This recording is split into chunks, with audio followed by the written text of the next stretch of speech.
When faith hangs by a thread and the winds of despair howl around us, what do we do?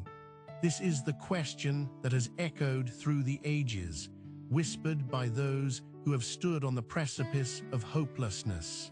Picture a woman, her hands trembling as she clasps a letter that bears news capable of shattering even the strongest spirit. Before we dive deeper, let me invite you to like and subscribe as we embark on this journey together, illuminating the paths of faith, hope, and resilience. Her name was Miriam, a woman who had always been the glue for her family. She wore many hats: a loving mother, a devoted wife, and a faithful friend. Just last year, her life had taken a beautiful turn when her husband, David, had found his footing again after losing his job. With every bill turned in on time and every meal shared at the family table, they felt like they were on the path of restoration.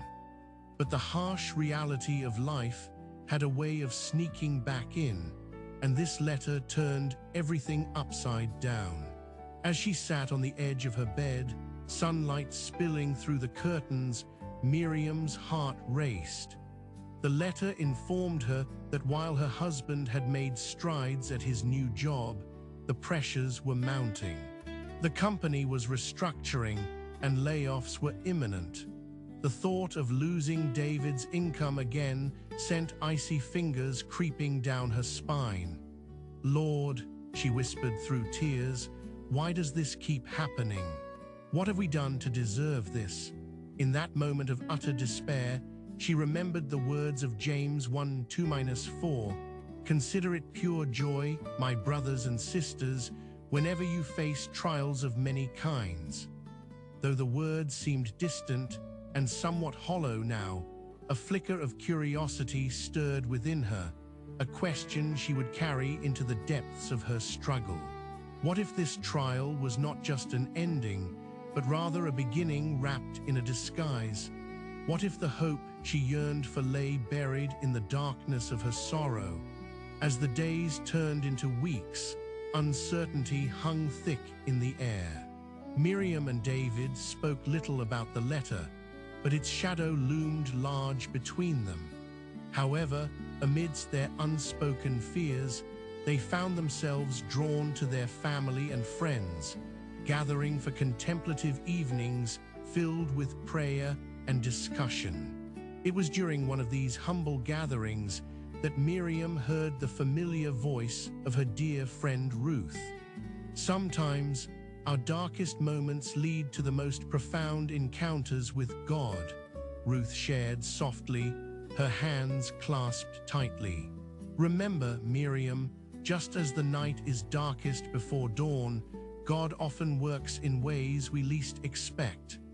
Her friend's words ignited a small flame of hope in Miriam, and she decided to cling to it even on the toughest days.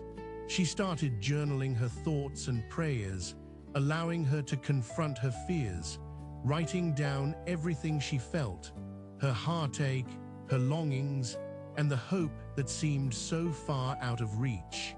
And then, just as she began to find her footing, a phone call changed everything. David came home that evening with an air of determination. He looked her straight in the eyes and spoke with quiet resolve. "I have something to share." "What is it?" she replied, bracing herself for yet another twist in their story. "I didn't wait for the company to lay me off," he said, taking a breath. "I took a leap of faith. I resigned today." Confusion washed over her. "But why would you do that?" "Because I believe God has something better for us." I had this sense of purpose, a feeling I can't explain, directing me toward a new opportunity, a calling I've longed to pursue. As Miriam stared into David's eyes, she was both frightened and fascinated. Here was her husband, stepping into a chasm of uncertainty with faith as his only anchor. In that moment, she remembered the story of Abraham, called to leave his homeland, stepping out not knowing where he was going, just with the promise of God by his side. Was David, in his own way, mirroring that faith? Days melded into weeks, and while David's commitment to follow his calling filled their hearts with courage, it did nothing to quiet the surrounding storm of uncertainty. Bills kept stacking, and every meager paycheck felt like a scratch on a surface too fragile to bear. Miriam prayed, pouring her heart out before God. One morning, at the crack of dawn, she lay awake with a heavy heart, weighted by fear. She felt invisible chains of doubt around her, a suffocating feeling. She went to the Word, and with tear-filled eyes, she opened the Bible to Philippians 4:6-7. Do not be anxious about anything, but in every situation, by prayer and petition, with thanksgiving, present your requests to God. With a deep breath, a sense of peace washed over her as she began to write and pray. Thank you, Lord, for this day.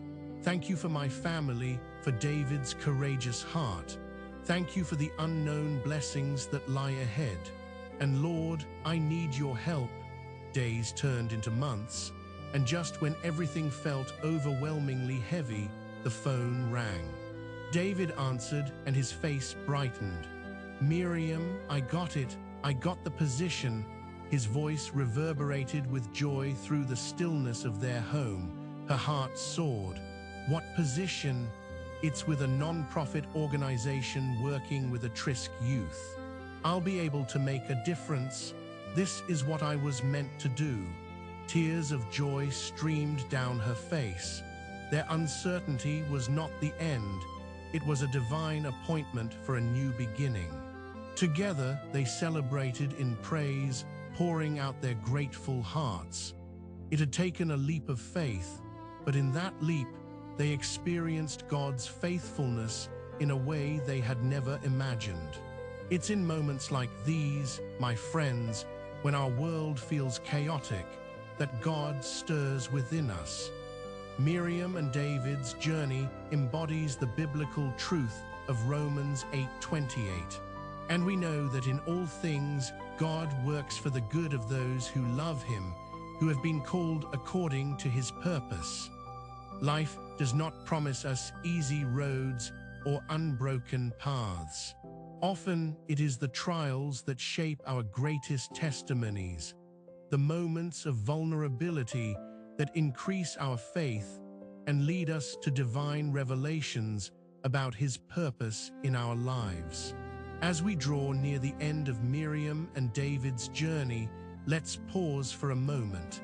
I invite you to reflect on your own life. What are the struggles that weigh heavy on your heart? Where do you see darkness, but God may be calling you to rise in faith, to leap into the unknown? Let's take these moments to come to God in prayer. Heavenly Father, we come before you today with hearts open and ready to receive. For every person listening, I ask that you illuminate the pathways of their lives.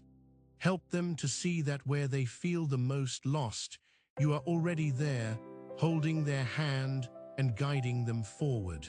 May they find strength in you, and through each challenge, they may encounter a deeper faith and trust in your promises. Amen. As we close this chapter of Miriam and David's story, let me remind you that moments of discomfort are often seeds of transformation, hidden whispers of hope waiting to bloom in your life. If you've found hope and inspiration through this narrative, please take a moment to like, subscribe, and activate the bell for notifications on our future stories. Share your thoughts in the comments below. We'd love to hear what has moved you today. Remember, there's more waiting for you on this journey of faith, and I can't wait to see you in the next video.